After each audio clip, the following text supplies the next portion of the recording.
5 Republican Minnesota senators just introduced a bill in committee that would define Trump derangement syndrome as a mental illness.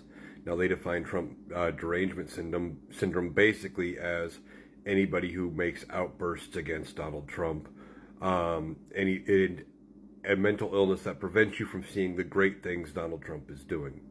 Now, of course, this is completely ridiculous. Trump derangement syndrome is not a real thing. It has not been diagnosed by any psychologist, psychiatrist, anybody in the medical field. It is just something that has been a Republican talking point, specifically a MAGA talking point, ever since people started talking out against Donald Trump, going back to his first term. And they use it as a weapon against anybody who legitimately calls out anything Donald Trump does, specifically the negative things, where you can have actual evidence of the harm he is causing. But they don't care about that. They're just trying to do this. Now, what is this bill going to actually do? Realistically, it's probably not even going to leave committee. Even if it does, the Democrats in Minnesota have a majority in the Senate. They have a split House in Minnesota. And the governor is, of course, Tim Walz. So it's not getting signed. They don't have the votes to actually pass it. It's not going to do anything.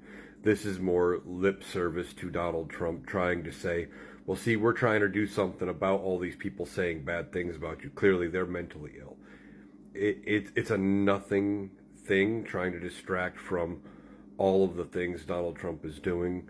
In reality, if the bill was reversed, they would be pissed. If there was a bill out there trying to designate the MAGA movement as a cult, they would be up in arms. They would be mad. They would be screaming and hollering. This is just another distraction from them, but it's good to point out when they are doing things like this so we can be aware of it. It's not going to actually do anything. They don't have the votes to actually make this happen. But it is just another example of the lengths they will go to protect the ego of their dear leader. And they truly are not trying to do anything to help everyday people. They can't accept the fact that we are hitting them back with facts about how bad Donald Trump and his administration have been so far. It is just, they have to believe that we're the mentally ill ones, because they can't accept the fact that they are on the wrong side of history and things are actually as bad as we are telling them they are.